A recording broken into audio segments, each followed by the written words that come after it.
ijoollee maatii duugumsarraa eeguuf fiilmii afaan Oromoo ajaa'ibsiisaa gatii maatii artistoota bebbeekamoon kan itti hirmaatan kan akka Mulugeetaa Nagaasa. Doktor Tolaa jechuun baay'ee nama hamaadha. Akkasumas amaateroonnis dandeettii isaanii kan ittiin agarsiisan. Bakka fiilmiin kun hafuun qabu jedhee mana hin qaba. Mana koon gurgure. Asuma koota been ture walumaan keessa jiraadhu gurgure. Fiilmuma kana hojjedhee gurgure yeroodhaaf qarshii 145 ittiin gurgure mana beektaa. Barasan. Fiilmiin 124 fita. Gaafa kana amma gara hojiitti gaafa seenu namoonni mumtinidha. Namoonni adda addaa lakkii wanni kun si kassarsuu danda'a. Ijoollee kee goodaatti gatta waan ta'eef dhiisii jedhan.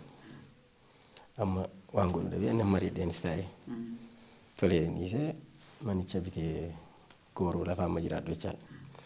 Sana booda bakka barachuun qaban jedhama. Tokkoffaa daayirektiingii barachuun qaban jedhe.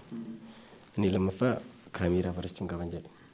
Wantoota fiilmiidhaaf barbaachisan hunda gaafan baradhe gatii salphaa ta'een hojjechuu danda'a kan jedhu gari. Harka fuune kabajamtoota daawwattoota keenya har'a immoo keessummaa biraatiin walitti deebinee irraa keessummaan keenya har'a ogeessa fiilmitii kanaan dura akkuma beekame Bridge Art sagantaan keenya namoota sirbaa fi gosoota artii biraati irratti bobba'an kan isin biraan gahaa turre akka gahaa turre ni yaadatama. Har'a immoo ogeessa fiilmii tokko waliin isinii dhiyaadheera. Isaanis maqaan isaanii Mulugeetaa Nagaasaa jedhamu. Mee obbo Mulugeetaa baga gara istiidiyoo keenyaa nagaan dhuftanii of barsiisame. Ayyee isinillee baga nagaan nu eegdanii. Ani Mulugeetaa Nagaasaa Raggaasaan jedhama. Kan dhalatee guddadhe asuma Oromiyaa keessa lixa Shawaa gara Geedoo jedhamtu. Isaa booda akkuma nama kamii mana barumsaa galee barumsa iddoo adda addaa ture. Gaafa Finfinnee kan ergan dhufee gara bara dheeraadha. Waggaa 30 Finfinnee kana keessa jiraadhaa jira. Egaa obbo Mulugeetaa baay'een keenya kan isin beeknu fiilmii akka hojjettan akkasis ta'e immoo fiilmii afaan Amaaraatiin hojjetamaa turan irratti akka hirmaachaa turtanidha bara dheeraa fi mee waa'ee sanii haasofnu akkamitti gara fiilmii dhuftanii dursumaayyuu caarraa fiilmii afaan Amaaraa hojjechuudha kan dura isin quunname moo akkamitti gara seentanii maaltu turtii akkamii keessa fa'aa dabarsitan hammam turtan fiilmii afaan Amaaraa? Ayyee fiilmii kanan eegale bara 1988. 98 yeroo sana akka carraa ta'ee isa dura hojii biraarran ture. Mana wattaaddaraan ture. Yeroo dargii jechaadha. Makalaakiyaadha. Midir Xoor jedhama yeroo keenyatti. Achi leenjisaan ture. Leenjisaa waraanaa kan inni jalqabu qabna. Isarraa argaa dhufee bakka jireenyi mataa isaatiin baay'een maatiis waan tokko rakkisuurra ofuma kootii of gargaaree jiraachuu dirqama natti ta'e. Isa booda guyyaa huccuu hodhaa galgala barachaan ture. Kan baradhee osuma baradhu gaafa barumsa kana odoo hojjechaa jiru walaloon barreessaa ture isaan dura.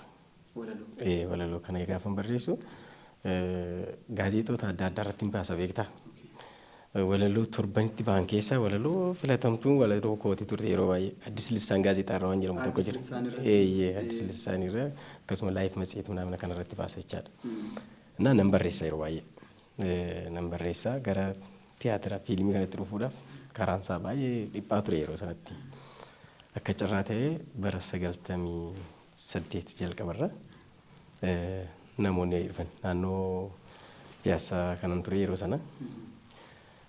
Mana huccuu keessa jiru dhufan nagaa nu gaafatan seenee akkuma nama kamitti simadhee jalaa ka'ee taa'amnaan iddoo kenneef booda kana malee maal ogummaa biraa qabdaa naan jedhe jaarsi.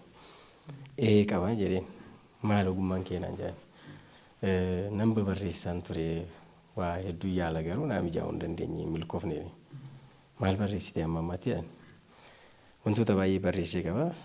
Walaloos akkasuma nan barreessaa minaa. Wanti barreessite jira amma ammaatti jedhan. Jira jennaan amma na beektaa hinaan jedhan. Lakkeen isin hin beekuun jedheen. Jennaan Tasfee Tagwaajii Tiyaatir Maakal waan jedhamu beektaa? Sirriitti hin beekan jedheen. Tasfee Abbabechaa Nanaa jedhan jaarsi. Hayyee jedhee amma nagaa wal gaafannee akka haaraatti jechaadha. Isa booda barumsa jedhan. Feermaataa ga'een jedheen.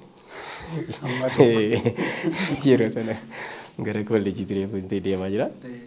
Amma jennaan maal barataa akkaawuntiingii eegalee. Kana taanaan gaariidha jedhan. Boru ganama waan barreessitee qabduu fi dookumentii barnoota keetii fidattee dhufuu dandeessa. Nan fidaa jedheen. Naafuun bariin halkan sana beektaa. Carraa fiilmii duraanis kaka'umsi jira. Keessa koo jira ture baay'ee. Uffata hodhaan immoo haalumti isaayyuu gara fiilmii yookaan immoo gara aartiitti kan nama fidu. Teesseet reediyoos dhaggeeffattaa waa baay'ee namoonni adda addaa sin dhufu waa hedduu argitaa achi keessatti. Amma kana booda bariisaa fideen dhufee ittiin agarsiise. Afaan Amaariffaatiin egaa yeroo sana kanan barreessuanis Oromoo haa ta'u malee afaan Oromoo kanan barannees afaanicha nan dubbadha haaluma kamiinuu garuu barreeffama kana qubeedhaan hin barreessu yeroo sana. Na iskiriptii lama fidee dhufe laalanii jaarsi tokko Raasin Fillagaa waan jedhu tokko kenneef of barbaacha waan jedhu tokko jechaadha yeroo hiiknu. Wanti tiyaatira moo fiilmii ture? Ani gaa fiilmii hin barreesse yeroo sana beektaa. Amma isaa garuu fiilmii waan akkamitti akka barraa'u hin baranne garuu keessuma koo waan jiru keessuma koo waan jiruuf barreesse lamaanuu laalanii tokko immaa shirxamaasaadha. Amma jaarsi kana jedhanii laalanii bakka kuni gaariidha jedhan. Hundumaafuu warraa eegaliitii aktiingii baradhu na biratti jedhan. Bakka bilisa barattaa baradhu jedhan. Tolee jedhanii. Akaadaamii wanni jiraayyuu miti. Naannoo Atikiltii Taraa jedhan sana yeroo sana naannoo sana jira. Afrikaan dinatti mana barumsaa sana keessa jechaadha. Amma tolee jedhee barumsicha eegale kana garuu jedhan ani tiyaatira malee waa'ee fiilmii waan akkasitti inni gogummaa isaan qabneef mucaan koo jira isa waliin si gaanaan jedhan. Okkee jedhanii mucaa isaanii Teediroos Tasfaa jechaadha. Inni immoo beeksisa mana huccuu ani jiru sana hojjeta. Mana huccuu sana akka carraa ta'e kan koo cufeeti kana gara sana kan gale. 97 asii kan koo cufe shoolaa gabayaa kana ture yeroo sana achi isaan bira galee mana namaati. Beeksisa achirra jira gurbaan kun immoo ilma koo ta'e waliin si barsiifna geessine iskiriptiitti kenne amma guyyaa 15 kennee tolee guyyaan 15 baay'ee miti iskiripticha dubbisee xumuree fidee wantoota kana sirreessii jedhee waan 3-4 naa kenne tolee torbanitti fixeen deebisee ammasitti kenne. Amma laalee bakka production cost isaa baasee 1,100 fi 24,000 wayiiti fixata jedhee tolee jennee kanarraa ispoonsara barbaada kaanii amma. Ispoonsarri kun argamu namaan asii fachi asuma jennee akka ta'e maqaa kaasuun barbaadu baankii wayii nu eeyyame. Qarshii sana baankichi eeyyame. 98 kunis? 99. Barumsicha xumuree 98 fiilmii kanuma faazarii kana fiilmii Yaawuree Ruboo jedhan tokko kaastii xiqqoota kana kennan shiiroo hojjedhe. Bakka sanumaan na jajjabeessan gaafa fiilmicha hojjennus isa booda onneen koos baay'ee kaka'e beektaa. Isaanirraa nan ka'e gara sanatti dhufne amma gaafa wanta kana hojjennee baafna jennu namichi kun duubatti jalaa deebi'e. Baankicha wajjin kan wal nu qunnamsiise. Amma dhiisee maal gochuun qaba bakka fiilmiin kun hafuun qabu jedhee mana hin qaba. Mana koon gurgure. Asuma koota been ture manuma keessa jiraadhu gurgure. Fiilmuma kana hojjedhee gurgure yeroodhaaf qarshii 145 ittiin gurgure mana beektaa. Barasan. Fiilmiin 124 fixa. Gaafa kana amma gara hojiitti gaafa seenu namoonni mumtinidha. Namoonni adda addaa lakkii wanni kun si kassarsuu danda'a. Ijoollee kee goodaatti gatta waan ta'eef dhiisii jedhan. Amma waan godhu dhabee nama reedheenis taa'ee. Tolee dhiisee manicha bitee gooroo lafaa amma jiraadhu jechaadha. Sana booda bakka barachuun qaban jedhama. Tokkoffaa daayirektiingii barachuun qaban jedhe. Inni lammaffaa kaameeraa barachuun qaban jedhe. wantoota fiilmiidhaaf barbaachisan hunda gaafan baradhe gatii salphaa ta'een hojjechuu hin danda'a kan jedhu gadi. Kanaafuu barumsi hin kenname deemee barachuun eegalee isaaniin booda. Intini gaggabaabaa kana koorsii gaggabaabaa kana fudhachuun eegalee.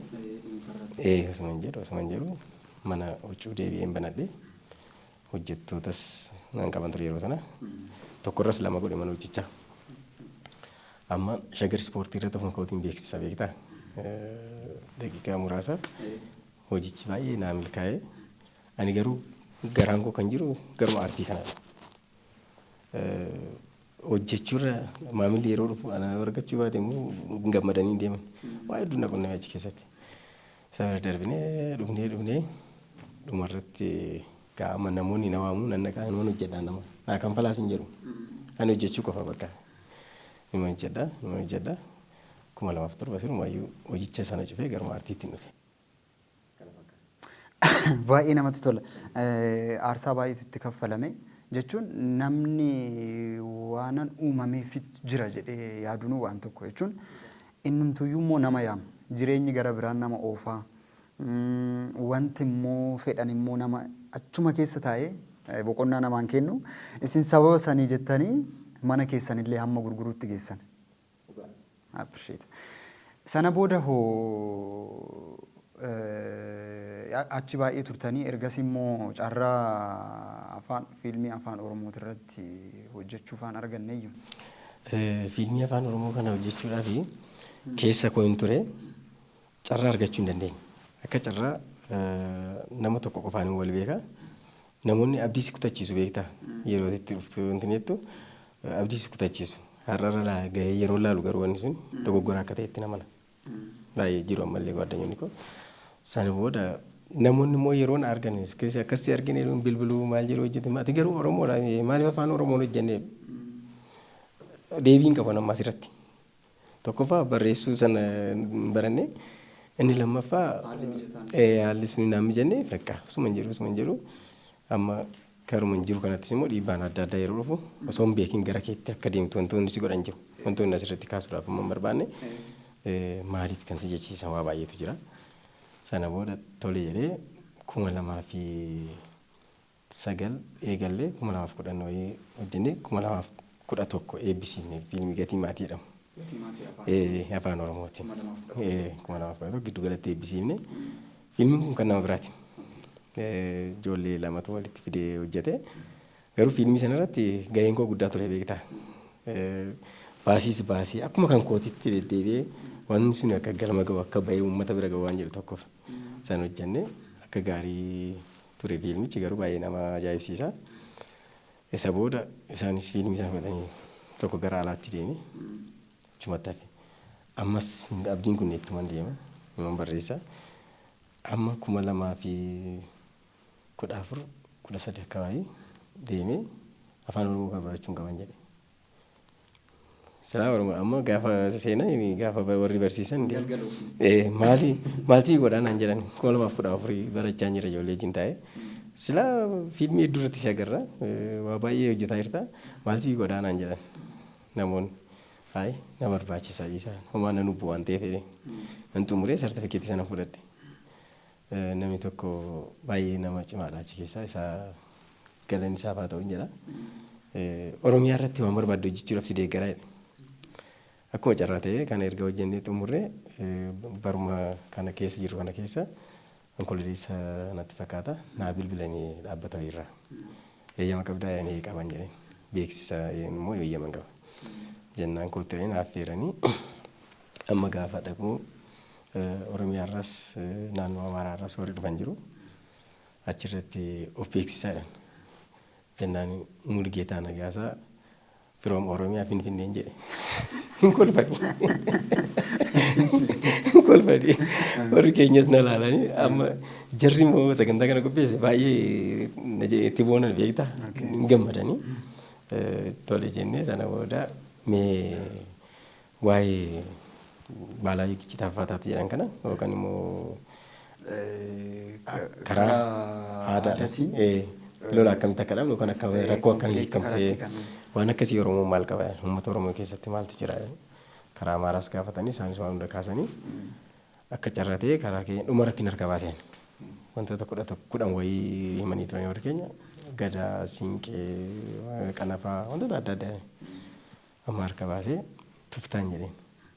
Innaa maal jechuudha jedhan tuftaa jechuun namni tokko wal lolee yoo ajjeeses kaasas kiisee araaramee erga saniin booda akka haaloo walitti hin qaban akka gadoo walitti hin baane isa dhumaa araaramee waadaa seenuudha akka lammata walitti hin deebine wantoota akkasii waan akkasii ta'e kana barbaannaa miti hin jarre tole jennee okee kana maal eenyu baa barreessu jedhanii kana mula guutamti haa barreessu kan isaati jedhamee jara wajjin agirii goone akka jarraa giddu galaatti hojjetamee gara giddu galaatti deeffame wanti sun achitti geenye isaan waliin hojjennee yaa gadi dhiibbaan adda addaa namoota wajjin yeroo hojjettu ani akka dhuunfaatti kanan socho'u isaan immoo karaa isaanii jala akka ta'u barbaadanii kan ta'es ta'ee bakka uummata bira ga'uudha kan barbaachisu rakkoo hin jiru jedhanii amma isa booda teenyee wanti sun haala gaariidhaan hojjetame akka carraatee immoo anumatu hojjeta tuftaa sana kan godhu anuma beektaa tuftaa kana namoonni baay'een hin beekan Oromoo ta'e warra ayyaantuutu keessatu beeka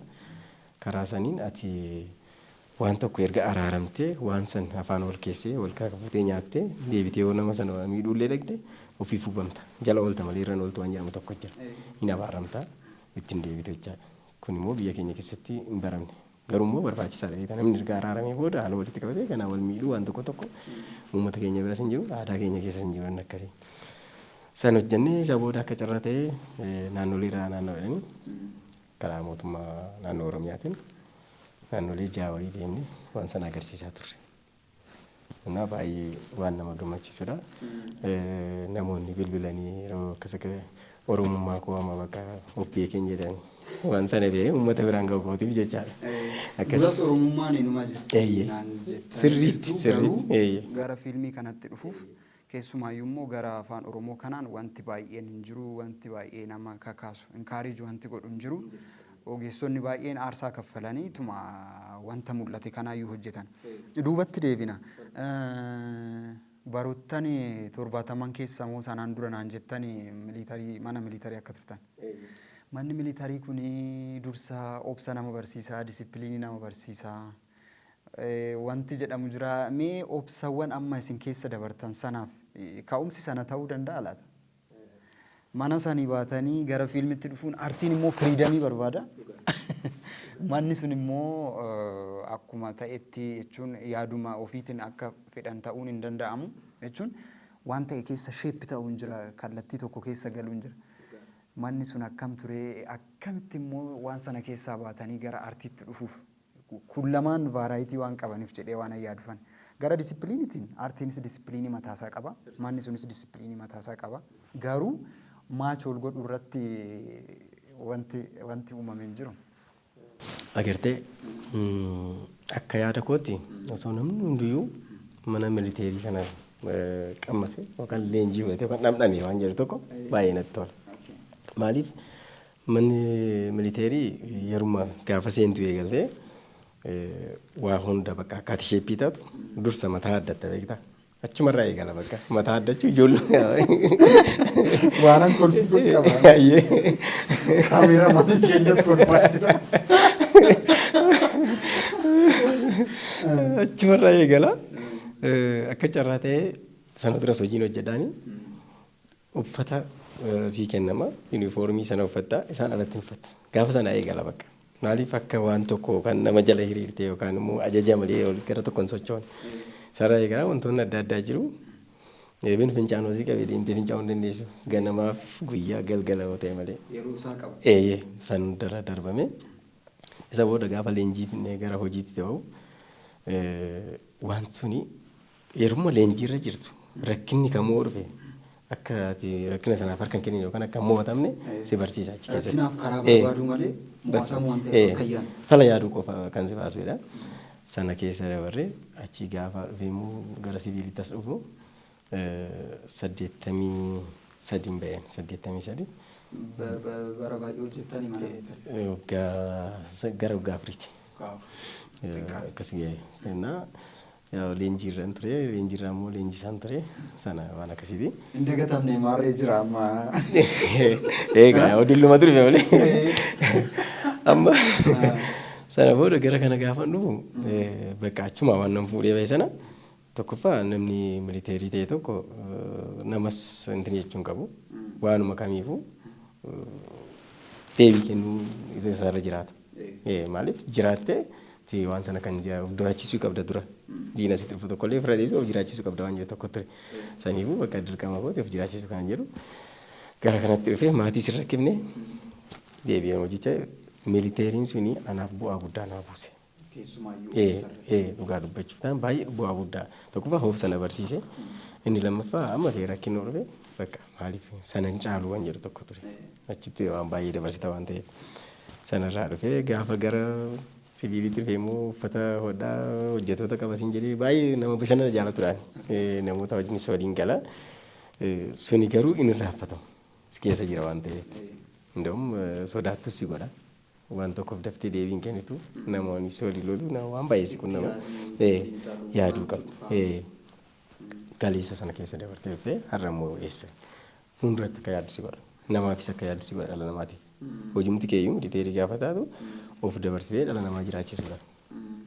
Artii biras gaafa dhufu wanti wal fakkeessu tokko artiin ofii keetii gubattee namaa ifuudha akkanaaf galettanaaf. Sunis akkasuma. Sunis of gadi qabdee ibidda baattee deemtaa garuu akka nama ibidda qabee deemu miti. Abbaan ta'e akka sarvaayiv godhu akka darbu gochuudha. Waan akkasiiti. Artiinis gubachaa kan biraa ormaa ifuudha. Amma naaf roomsitanii. Galatoomii waan akkasiin arge egaa suni baay'ee gaariidha beektaa amma gaafa artii keessa dhuftu namoonni yeroo kaameeraarra iskiriinii irratti argan doontinidha gaafa immoo gadi buutee ati nama fuuldura dhaabbatta waan ta'eef waan hin taane godhuun qabdu. Maaliif waan namaaf moodela taate nama barsiisu waan nama gara fuulduraatti amma danda'ametti jecha militeeriinis gaasan. Militeeriinis akkasuma fakkeenya taatu malee. Waan akkasiiti. Ajaa'iba baay'ee maal yaadachiistanii addunyaa kanarra hooggantoonni bebbeekamoon umuriin isaanii dheeraa ta'e warri jaarsuman maal jedhu akkuma isin dura jettan rigireet godhu ani maalifan mana militarii yeroo dargaggummaa kooti osoon laayifii mana jireenya mana militarii kana osoon argee darbe wanta jedhamu namoonni baay'een hin kaasu barreessitoonni baay'een pirezidaantoonni baay'een warroonni darban jechuudha. So hamma kana barbaachisummaa qaba jechuudha mannichi isinis kanaaf naa kaastan natti fakkaata. Duratti osoo hin kaasiin kanan darbe sababni isin mana itti gurgurtan wanti tokko akka milkaa'uu fi maalirra gahee akka dhaabbate garuu osoo naan xumuriin wanni jettan maal ta'eeti xumura irratti akkamitti. Hayyee egaa maaltu ta'e beektaa yeroo tokko jaalatanii kolfanii namicha waliin nu gaheetu koomishinii gaafa fudhateeru parsantii 12 parsantii 12 irraa baasee wanti hafu hin jiru galiin biraan jiru fiilmii kan hojjeessuudhaaf so osuman kanaan jedhu namni ijoollee kee bittinsita mana bitinaan jedhe manicha biteen birrii irraa haftee hojuma waan tokko tokkoon dhumte amma fiilmichatti machi dhaabbate inni hojjetamne amma ammaatti achumatti dhaabbate. Fiilmoota baay'een barreessanii nan hojjedheen waggaa 3 kana na fakkaata namaan agrii goonee gaafa hojiitti seeneen namoota jijjiiruu fidan eegalan. Barreeffama keessatti nama tokko gaafa maqaa uumtu ka'eeti akka anaaf galetti maqaa sana waa malee uumtuati. Karaktera uumtu sana maqaa sana waggaa kennituuf eenyu akkamitti deema maal dabarsa ergaa waan jedhu tokko. Amma walii galee mallatteessine kan iskiriiptii naaf kafalama waliin hojjenna daayirekteerri abaluu haa ta'u rakkoon qabu jedheen. Garuu namni sun hanga hamma waggaan laalutti sadarkaa daayirekteerra waan jiru miti. Kana dabarree isa booda immoo kompiliitilii jijjiiranii ma fidan iskiriipticha. Uumaan dubbanne calma jedhe. Gara ofii barbaadan. Amma niin hojjedhu jedheen. Hin hojjetamu asumatti dhaabbachuu qaba wanti kun. Tokkoffaa yookiin si kasase seeraan gaafachuu nan danda'a. Maqaa koo bada. Artii keessatti immoo wanni guddaan maqaa ofii godha. Kanaafuu achumatti hin dhaabee ani borus nan barreessa jedhee hattanis kana rakkoon jiru waaqatu naa kenne waan ta'eef nan barreessa borus jedheen achumatti hin dhaabe. Kan biraas barreessu malee amma kan nama maal kottu maaltu na baasa jedhee. Wanni irratti hin galmoofne. Yeroo sana hin galmeessisne yaadichis naan dhumne yeroo sana. Amma nan dhiisee isa lafuma kaayeen kan biraa hojjechuuti jedhee.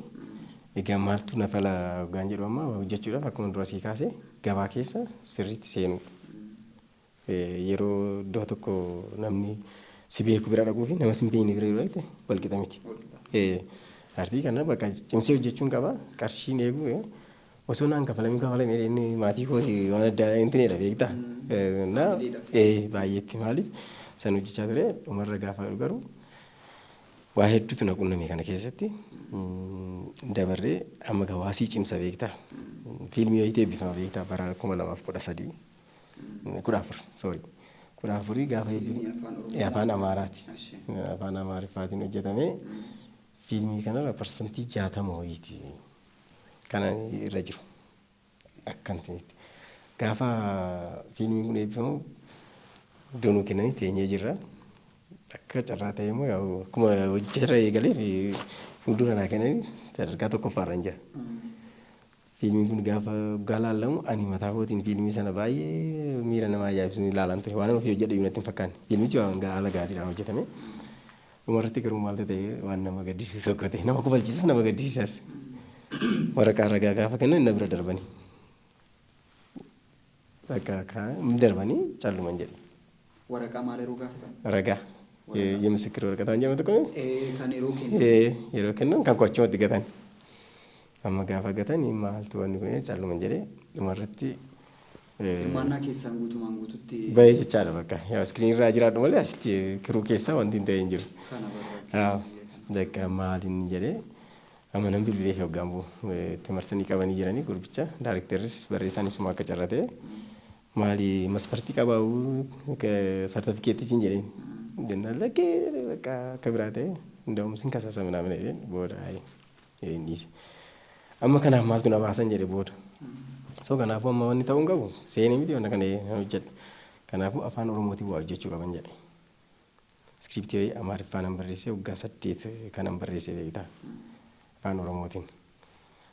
Bahasum berbani orang kan. Budget gudda berbada. Ergan sas gudda ada. Kana aku hojjechuun qaban jedhee mana murteesse. Kaadhaadhus maalis ta'u nu jedhee akka carraa ta'ee namootas gaggaafadhee waadaa sii galuu karaa dhaabbataa walumaa jedhu har'a ga'e amma garuu rabbiif haa galatu hojjennee xumuruutti deemaa jirra waaqayyo jedhe. Isa duraan isa. Lakki kun kan biraatti inni achi wanta fayyira. Maaliifan seetan kanan isa deddeebi'ee kaasaa jiru. Opportunity wayii jira. Tole. Duraan achuma turtanii amma garuu garana jirtu. Garanaan immoo yaalii biraa gaggeessaa jirti. Wanti yeroo san aarsaa itti kaffalame osoo amma hojjetamee seenaan dheedhee waan ani yaaduuf gara afaan Oromootti jijjiiramuu hin danda'u jechuun seetiingin isaa baay'ee fagaatadha. Wanti warri kaaraaktarii san uffatan aadaa biyyattii kanarraa wanta baay'ee fagaatu miti waan ta'eef osoo akkana deebi'ee osoo harka keessan jira waan ta'eef turjumaan isaa namootis sin gargaaree osoo akkana fiddanii maafi namni waan tokkoof jedhee namni maatii qabu tokko keessumaayyuu waan tokko guddisuuf jedhame mana gurguruu jechuun waan salphaa miti. Baay'eetti. Osoo akkana dhufee yaada jedhu kaasu fananii isintu beeka garuu gaaf tokko naaf jedhee. Dhugaadha hinaafuu wanti wal faalleessus hin jiru. Biyya kana keessa yeroo akka carraa nama tokko maallaan jedhe gaafa wayiiti bara 2002 wayiiti. Nama wayiitiin dhaqeen studio isaatti nama hojjiisiin jedhe kana barreeffama baay'een kaa'amname inni kootu rakkoon hin jiru namichi nama beekamaadha maqaa osoo hin kaaseen hin barbaachisu garuu gaafa beellama gaafa naqu intin isaa na dhoobe akkan seenne maanaajir waardiyaa bira giddumaan darbee maanaajira bira jennaani na dhoobe maali waa na yaadachise kana sii kaase jennaani atamma barreessaadhaa hidheen hin jedheen jennaani atamma isa bira dhufuu jedhe abaluu bira dhufuu kee dura gaazexaa adda addaa reediyoo irratti midhamee beekamu qabda naan jedhe wantoota sana yaalaan jiraani beektaa garuu biras darbeera yeroo bakka galatoomii dhiisee iddoo kana tilmaamuun koonafu mana akkana kana naan beeka galatoomii dhiisee biraa deeme akka carraa ta'e immoo baatii 3 booda namichaa wal agarree maaliif baddee naan jedhe ay dhufee koo akkas naan jedhe na deebisanii jiru maaltu isaan galchee loole inni baay'ee. Asirratti waa isinii dabala. Mucaa tokkotu kanaan dura interviyuu taasiseen ture. Tiyaatira wayii barreessee tananii hojjechuuf deemnaan nuti ilaallu malee naan jedhanii jedhe. Gaafa naa laalanii jedhe. Ati duraan dursitee tiyaatira waggaa 6 barachuu qabda. Akkasanii sinis reediyoo irratti maal jedhan akkas jedhani jennaani. kana beeknuu kan gadi nu qabu. Galatoomee amma argitee jedhee biyya kana keessatti jedhe yaa afaan Amaaraatiin haasofna namichi baalee boordariirra jiru jedhe waa'ee shawaayyoo barreesse namichi kaabarra jiru sooma shawaayyoo barreessaa jedhe. Kanaafuu barreeffamni keessa wal fakkaata jechuusaanii namichi kun maalatu barbaade maal kan jedhu tokko. Baay'ee hin galleefi nama hin galleefitu iddoo isaaf hin malle taa'aa jira. Namatti murteessuu rakkisaa. Namni sun odoo iddoo biraa ta'e taalentiin isaa uummata yookaan biyya kana fayyaduu danda'a. Garuu iddoo sanatti isaaf hin malu. Nama isaaf hin malle. Tokko aartii biyya kanaa keessatti aadaa fi ministeera aadaa fi turizimiitis yeroo baay'ee hin kaasna kan itti yaaduu qabu namoota iddoo isaaniif malu osoo kaa'e jechuun afaan inni miti kan guddatu wanti hunduu qabatamaan hojjetameeti kan guddatu gaararraa jalqabee hanga dakaatti duratti mana akka qabalee kana keessatti mana gandaa kana keessatti kenoo waan akka addaraasha xixiqqoo kana keessatti waan baay'eetu hojjetamaa jiru. Isumaayyuu osoo akkasitti wanni evaluationiin oduu itti baay'atu waan baay'eetu hojjetamaa ture. Amma garuu warra achi taa'anis yookaan barumsa biraa baratanii achi taa'u yookaan taalentiin qabanii diffeend bakka yoo waan ta'e hojii wayii qabattee yoo itti deemte ati akkana jettuun isaan akkanas hin jedhu. Maafiin wantichi hin galleef waan ta'eef. Kanaafuu gara fuulduraas taalentiin nama keessatti akka du'een hafne mootummaan kana itti yaaduu qaban jedhaani gara kiyyaanii. Baay'ee gaariidha. Wantoota gara fiilmii Amaaraatti irraa gara Oromootti isin fide wanta puush isin godhe wanta garanatti isin darbate al kallattiinis naaf kaastaniirtu. Waan tokko haa kaasnu. Qorannoo yeroo dhiyoo bahe irratti waan tokko yeroon ilaalu fiilmiin Itoophiyaa keessatti baay'inaan hojjetame fiilmii afaan Amaaraati. Harki caalu jechuudha. Akkuma biyyattiitti yeroo daataa isaa yeroo kaafamu jechuudha. Fiilmii afaan Amaaraati. Isa keessaa ittaanee afaan Oromooti fi afaanoleen biraas hamma tokko hirmaataniiru. Walumaa galatti garuu fiilmiin amma Itoophiyaa keessatti haala ammayyaatiin jalqabame eega jedhame ispeeshaalii bara 1956 as Hiruut Abbaatoo Maannoo yookaan immoo namni Ilaalaa Ibsaa jedhamu Hiruut Abbaatoo Maannoo jedhee akkuma keessan innis afaan Amaaraatiin hojjete. Ergasii fiilmiin kalarfuul ta'e yookaan immoo baala qalamina ጥቁር ተብሎ jedhaniiti qoodan isaanii ani amma garanatti fiduuf naaf kolchaadha. Yeroo isaanii fiilmiin ammayyummaa qabu fiilmii Hiruut Abbaatoo Maannoo bara 1956 jedha. Egaa Oromoon yeroo isaanii kaasee fiilmii irratti hirmaachaa ture. Garuu fiilmiin Itoophiyaa keessatti hojjetame 700 caalu walii galatti. Bara 2010 daataan jiru fiilmoolee walii galatti Itoophiyaa keessatti kan hojjetaman 566 jedha walumaa galatti. Achi keessaa fiilmiin afaan Oromootiin hojjetame 28 qofaa jedha. Jaalatanii mana ofiitti machaa'ee.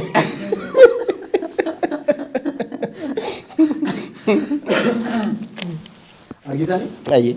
Fiilmii inni baay'ee miti 560 wayyuu baay'ee miti. Isa keessaa immoo Oromoon fiilmii eegalee 560 wayii keessaa 28 jechuun kun egaa waggaa 4 yookaan waggaa 5 dura daataan kun 28 jechuun baay'ee du'aadha. 1956 Ilaalaa Ibsaa Hiruut Abbaatoo Maannoo jedhee barreesse. 19 immoo 66 waa'ee gumaatiif barreesse. Gumaanis waa'ee aadaa Oromooti. Gumaa jechuun akka isin dura kaastan namni wal ajjeese yookaan kallattii waan ta'e itti kaffaludha. Innis waa'ee aadaa Oromoo ture. Oromoon achi keessatti hirmaannaa cimaa taasisaa turan. Jechuun namni afaan Oromoon beekne kaayyuu lafaa ka'eetoo deemee ta'uun hojjetu miti hirmaannaan Oromoo akka keessa jiru baay'ee beekamaadha. Gumaan har'allee awwaardiin gumaa jedhamu jira. Eenyu sana ka'umsa godhatan. Namtichi nama biyya alaati. Gariin isaa Itoophiyaadha. Gariin isaa immoo nama biyya alaatti ture. Namni sana daariiktii yeroo sanatti 500 olitti xumureera jedhama. Innis akkuma keessan kana aarsaa kaffalee ture. Maal isiniin jechuu barbaade tananii ka'umsa akka ka'umsa keenyaa hin jirru. Akka ka'umsa keenyaa hin jirru. jechuun wanta baay'eetu nu hafa wanti amma isin akka quuqan akkana wanti nama dhiibus akkuma jirtu ta'e wanti nu dhiibu kun ammas akka baay'ee hin deemnedha kan wanni jedhu mee kanaan wal qabsiisati fiilmiin Itoophiyaa keessumaayyuu kan afaan Oromoo mee abdii maal qaba jennee yaadnu laata egaa namoonni akka keessanii yeroo garanatti dabalamu maaliif nu gara fuulduraatti? Hayyee galatoomii wantoota akka jira rakkinaattis jiran kaasatu. Gara fuulduraatti osoo eegni dura waa inni kaasuu barbaada. Uummata keenya keessatti beekumsis jira. Wantoonni itti fayyadamtu illee jira. Yaadni illee jira. Wanni kaasuuf wanni barbaachisu wanni si dhoowwu hin jiru. Akka biyya keenyaatti akka addunyaatti hojjechuun hin danda'amu. Ogummaas namoonni qaban jiru. Namoonni baay'ee sadarkaa guddaa argaa hin jiru. Garuu gara kanatti dhufanii hojjechuudhaaf wantoonni gufuun tokko tokko si qunnamuu danda'a. Yeroo sana bira darbuudhaaf obsa si gaafata. Tokko ispoonsaruma yeroo gaafattu irraa eegallee jiru baankolii nama maquma Oromootiin kan hundaa'an baankolii baay'eetu jiru. Yeroo adda addaa kan hojjennu ispoonsara ta'anii akka hojii isaanii hin beekna. Kan keenya bira soo dhuftu garuu namoonni dhaqxanii hin gaafattanii naman jedhu hin gaafatta. Waa hedduutu jira achi keessatti. Kaafnee waan guduufuu hin dandeenye waa baay'eetu jira. Wal sodaachuu tokkotu jira gabaabumatti. Suni garuu amma yoomitti itti fufaa dhumataa jiran natti fakkaata akka kootti. Maaliif dirqamaaniifati wal amanuu qabna. Wal amanuu qabna. Maaliif lamaan keenya gaafa tokkoon dabaruu dachee kanarra taraa wal gaggeessa waan ta'eef namni. Sanaaf immoo dhalli namaa waliin hojjete waloo gargaare waloo amane wanti nama daangessu hin jiru. Yeroo tokko tokko sirbaaf immoo Oromoon kan beekamu sirbaan waan tokkotu naquun nama gaafa tokko poolisiin naqabu mana dhufee hojiin kee maaliin anjee barkuma namaaf 13 dhiifama garuu kan biraa dhalate jennaani artiidhaan jedheen. Mudannoo si gaafanne ara. Artiidha jennaani sirbi kee maaliin anjee dhugaatii jedha jennaan sirba mitiin jedheen jennaan maali manaaf televizyiinaan qabduun jedheen jennaan aareenis. Bekai, ani hojiin koo beeksisa akkas akka diraamaa hojjedha nan barreessa artii keessatti sirba qofa miti. Oromoo waan ta'eef waan sanna kaasee kan jiru tokko natti dhufe. Innaa sirba wayitti namni keenya si gargaarasi baay'ee si duukaas hin tinidha. Sirba kana gosa lama inni tokko yaa waa'ee siyaasatis waan sirbaniif ta'a inni tokko immoo waa'uma jaalalaas waa'ee qabeenyaa Oromoo fakkeenya Oromoo maaliin ibsame sirba waggaa kaawoo jettu Oromiyaa magariisa waggaa agarsiistu wantoota sana sana namni kaka'ee si gargaaruu danda'a. Gara fiilmii kanatti barameera. Fiilmii tiyaatira waggaa dhufte garuu xiqqoo namoonni hubachuu dhabamu maal kan jiru gaaffii natti kaasaan matti. Maaliif fiilmii namni keenya taa'ee fiilmii ilaalu moo kan ormaas ilaalaa tola maaliif wanti kun dadhaban kan jiru tokko wanta. Yeroo ilaalu amma namoonni baay'een hawwataa jiru. Keessumaayyuu bara waggaa lamaan kana asitti namoonni baay'een bakka hojjechaa amma koo Oromoo fayin hojjennaanis nan danda'a namoonni nan baay'eedha. Namoonni Oromoos ta'e afaan warri hin dandeenye hin hojjenna warroon jiran baay'eedha. Wal kakaasuu information walii kennu tokko ta'u gabaabaa ta'e xiqqoo karaa sana otoo walii banamee gaarii ta'a hin hojjetama gara hundaatti abdii guddaan qaba akka hojjetamu. Hin hojjetamaa wanti irratti hojjetamus waan baay'ee jira. Fakkeenyaa amma fiilmii afaan Amaaraatitu Abool TV amma yoo fudhattan fiilmii afaan Amaaraatitu afaan Oromootitti jijjiiramee ispoonsara bal'aan laalamaa jira. Kana jechuun afaan Oromoo irratti osoo hojjetame ispoonsarri sin dhabamu akkuma jettan kallattiin ispoonsarritti argamu xiqqoo nama dhamaasuu danda'a. Garuu immoo wanta amma qabatamaan laallu fiilmiin afaan Amaaraa yookaan immoo dookumantariin afaan Ingiliffaatiin hojjetame DSTV'n waan akka kan birootinis hiikameetu ilaalamaa jira. Kana jechuun Oromoo keessa duudhaa baay'ee jira wanti irratti hojjetamu waan baay'ee jira isinis waan baay'ee naa kaastan. Sun hunduu osoo hojjetame tokko aadaa guddisuu ta'a lama oofis guddisuu ta'a opportunity baay'ee jira sirriidha. Yeroo isa gaaftu anumtu hojjetaan ture onnee mootichaa waan jedhamu tokko Oromiffattii kine jecha hojjetaa ture ijoolluma koo wajjin ijoollee xixiqqoo lamaan tokko hojjetaa ture booda garuu nan dhaabe waan sana maaliif amma teenyee nama komachuu ta'e namni keenya maaliif itti himuu qabna namni tokko fiddee gabaarraan geessee maaliif haa ta'u qarshiin haa dhabamu rakkoon qabu warri wallistoonni koo har'a sirbanii Oromiyaa akkasitti beeksisan kun koo karuma gaariirra deemanii dhufaniiti waa hedduurra darbaniiti. Innaa warri fiilmii irra hojjetus waan sana hirmaachuun dirqama keenya hin jedha. Anumarraa eegalee hin hojjetama gara fuulduraatti abdii guddaatu jira. ምናልባት namootatti akka hin murteessine haalli kana dura darbe xiqqoo ulfaataa ture. Amma garuu onni namatti tola. Hojjechuuf hin danda'ama kana booda gabaabumatti. Hin danda'ama. Garuu yeroo kana kaasnu fiilmiin afaan biraatiin maa gara afaan Oromoo dhufee jechuu fiilmiti haa dhufu. Garuu moomoroof kan jaalannu kan hawwinu fiilmiin afaan Oromoo gara afaan Ingiliffaa fi afaan biraatti biyya keessattis alaattis osoo hiikame mooroof immoo kan hawwinu jechuuf malee warra amma hojjetaa jiran itti haa tolu haa hojjetan.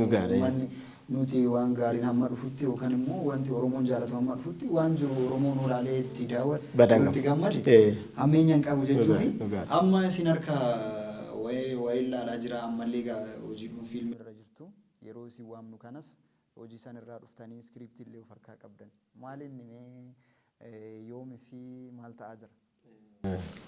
Galatoom egaa hundaafuu falli jira Oromoon akkuma amma jenne kana fiilmiin kun maybe aarsaatti kafalamee jira bara baay'ee turee jira iskiriiptiin akkuma jettee taatotaa fi hiruuf kan qabee ba'e akka carraa ta'e hojjetamaa jira amma fiilmiin kun mata duree isaarraa yeroo kaanu maaf jedhama maaf fiilmiin maaf kun namoota hedduutu irratti hirmaata.